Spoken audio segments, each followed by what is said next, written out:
Assalamualaikum warahmatullahi wabarakatuh. Berjumpa dengan kami di acara Al Faruq bicara tentang rumah tangga. Kali ini bersama dengan guru kita Ustadz Abdul Nafi. Assalamualaikum Ustadz. Waalaikumsalam. Dan segenap teman-teman kita yang ada beberapa pertanyaan tentang rumah tangga yang akan kita bicarakan hari ini. Oke, pertanyaan pertamanya dari saya kebetulan. Jadi gini Ustadz, melanjut podcast sebelumnya Ustadz, bahwa Ustadz berbicara tentang apabila kita kehilangan sosok figur orang tua, kita bisa mengambil nilai dari Nabi Yusuf dengan ayahnya ya Ustadz ya. Walaupun ketemunya nggak intens sedikit gitu kan, tapi berkesan sampai yang tadinya mau berzina dengan istri orang yang bermartabat di kerajaan Mesir, jadi nggak jadi karena ingat orang tuanya. Dan mungkin juga kita ingat sosok Nabi Ismail yang beberapa kali dikisahkan dia terpisah jauh dari Nabi Ibrahim gitu ya Ustadz ya. Mungkin Nabi Ibrahim berapa kali harus pergi dari Palestina menuju ke Mekah untuk menyampaikan Nabi Ismail, tapi tentang karismatik pendidikan seorang ayah itu begitu tertanam di benak Nabi Ismail sampai mereka berdua itu pokoknya kesannya itu sangat berkesan sekali gitu. Nah sekarang kalau dikorelasikan dengan sekarang kan ikhwan-ikhwan kita termasuk kita ini kan calon ayah, calon suami juga, calon ayah gitu kan. Itu bagaimana kita mengimplementasikan supaya kita ini menjadi sosok ayah yang karismatik. Ya ketemu hanya dikit, tapi apabila omongan kita itu didengar gitu Ustaz ya. Kita flashback sejarah itu kan banyak sih nama-nama besar terlahir dari orang tua yang luar biasa seperti pembebas Konstantinopel, Sultan Muhammad Al-Fatih, pembebas Masjidil Al-Aqsa, Salahuddin Al-Ayyubi. Tentunya mereka nggak langsung boom hadir itu. Tentunya ada sosok figur ayah. Bagaimana Ustaz menyikapinya? Ada beberapa hal yang kemudian perlu kita perhatikan ya, karena memang konsekuensi yang harus ditanggung cukup banyak, apalagi menjadi sosok sempurna yaitu ayah yang karismatik yang kemudian memiliki efek efek kesan yang mendalam bagi anaknya tadi itu. Yang pertama, salah satu di antara yang kemudian harusnya kita perhatikan adalah adanya ilmu.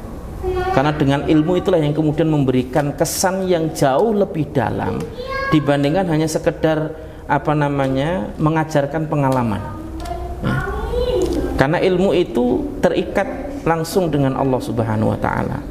Bagaimana kemudian mengajarkan keimanan kepada anak-anak, yang itu tidak akan mungkin bisa dilakukan kecuali kita memiliki ilmunya, kan begitu.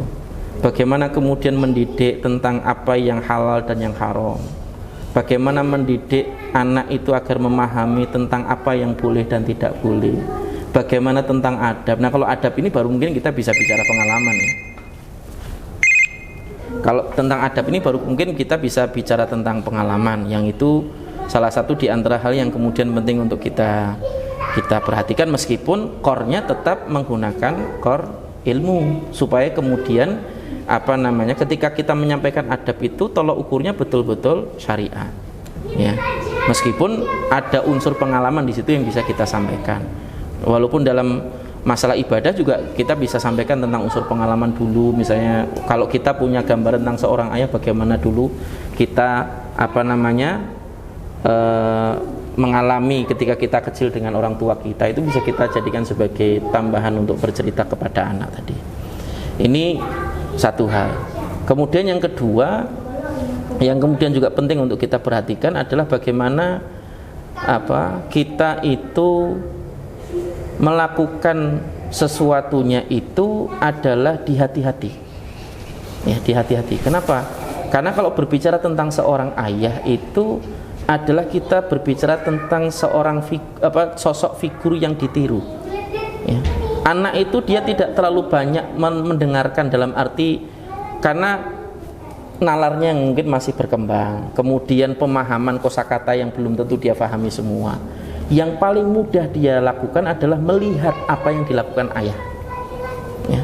Makanya supaya menjadi ayah karismatik yang memberikan kesan baik kepada anaknya tadi itu ya berarti dia harus memperbaiki dirinya terlebih dahulu, mensolehkan diri, yang itu nanti kemudian akan dilihat dan dicontoh oleh anaknya.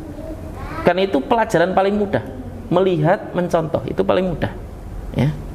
Dan itu yang paling mungkin untuk dilakukan oleh anak-anak kita ya. Kadang-kadang lucu memang kita dapati, misalnya ada orang tua mengatakan nggak boleh cubit-cubit, tapi orang tuanya habis nyubit. Itu misalnya. Kan jadi seakan-akan bertolak belakang tuh, ya.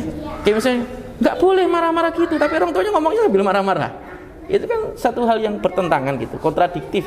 Yang dia lihat dan dikesankan anak itu bisa jadi berbeda dengan apa yang kemudian kita maksud gitu.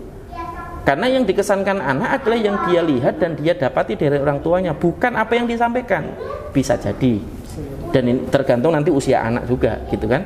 Nah, ini juga bagian dari yang kemudian penting untuk diperhatikan. Jadi kalau kemudian kita mau berbuat, hati-hatilah, karena kita dicontoh oleh anak, ya. Dan ini bagian dari yang kemudian penting untuk diperhatikan. Yang ketiga, jaga wibawa ayah tadi. Ini terutama nasihat bagi para istri, ya. Jangan sampai kemudian menjatuhkan wibawa ayah tadi itu di mata anaknya. Kayak misalnya memarahi suami di hadapan anak-anak, itu menjatuhkan wibawa seorang ayah tadi. Ya akhirnya kemudian anak juga punya alasan untuk berani kepada bapaknya, sehingga kemudian menolak perintahnya dan lain sebagainya. Akhirnya kemudian keberkahan ilmu yang disampaikan oleh ayahnya tadi bisa jadi nggak sampai kepada anaknya. Jadi jangan jatuhkan wibawa seorang ayah tadi itu di hadapan anak. Ini terutama bagi para istri, ya, agar kemudian berhati-hati ketika berbicara kepada suaminya, apalagi kalau kemudian di hadapan anaknya. Dan ini penting, karena kita kan tadi pengen sosok seorang ayah yang karismatik, yang memberikan kesan dalam kepada anaknya, sebagaimana Yakub dengan Yusuf, sebagaimana Ibrahim dengan Ismail, sebagaimana Ibrahim dengan Ishak, sebagaimana Ishak dengan Yakub, Zakaria dengan Yahya, dan masih banyak lagi contoh-contoh yang kemudian istimewa yang bisa kita jadikan sebagai figur teladan kita gitu. Wallahu a'lam bishawab. Jadi gini Ustaz, kebanyakan para ayah itu sekarang sibuk mencari nafkah, sibuk mencari uang, ya kan. Nah, sedangkan para ayah itu memberi nafkah kepada istrinya itu udah berperan, merasa cukup berperannya itu Ustaz. Jadi gimana Ustaz, tanggapan Ustaz? Gini, terkait dengan apa yang kemudian Allah sebutkan di dalam surat An-Nisa, ini juga bisa jadi pelajaran bagi kita, bahwa di mana Allah menyebutkan tentang peran seorang laki-laki. Ar-rijalu qawwamuna 'alan nisa bima faddalallahu ba'dhahum 'ala ba'din wa bima anfaqu min amwalihim. Bahwa seorang laki-laki itu menjadi qawwamnya wanita ketika dia melakukan dua hal. Yang pertama adalah terkait dengan kelebihan yang dia miliki yang menjadi karunia Allah Subhanahu wa taala, dan yang kedua terkait dengan apa yang dia berikan dari nafkah. Kelebihan yang dia miliki tadi terkait dengan apa? Misalnya terkait dengan sosok yang berwibawa, sosok yang soleh yang bisa dicontoh, sosok yang berani. Laki-laki itu mengidentikan dengan keberanian kan, yang kemudian itu nanti menjadi karakter yang bisa ditiru oleh anak-anaknya. Sosok yang berkarisma tadi itu, yang itu juga bisa ditiru oleh anak-anaknya. Sosok yang jujur, itu bentuk kelebihan-kelebihan para laki-laki yang kemudian nanti bisa menjadi karakter yang ditiru oleh anaknya tadi itu. Itu yang kemudian juga harus yang dicontohkan dan diajarkan. Maka kalau kemudian dia hanya berperan dalam arti memberikan bagian harta yang kemudian dia miliki kepada anak dan istri, itu berarti belum berperan penuh. Kalau tadi terkait dengan perannya itu harus 2, berarti dia baru setengah itu perannya, baru 50%. Dan itu yang kemudian juga harus diperhatikan. Maka kalau hari ini hanya sekedar memberikan uang saja, itu orang kafir pun bisa. Dan salah satu di antara kelebihan kita kaum muslimin adalah kita memperhatikan anak-anak kita bukan hanya tentang materinya saja, tapi juga tentang akhlaknya, tentang keimanannya, tentang ibadahnya, tentang banyak hal. Wallahu a'lam bishawab.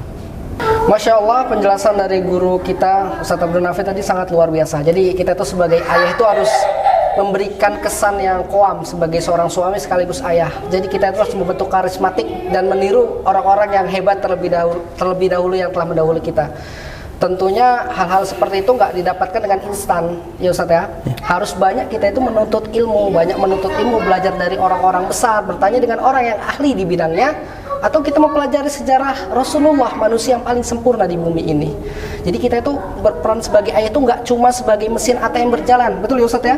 Iya, kebanyakan hari ini seperti itu. Jadi insya Allah, alhamdulillah banyak ilmu yang didapat hari ini bersama gurunda kita.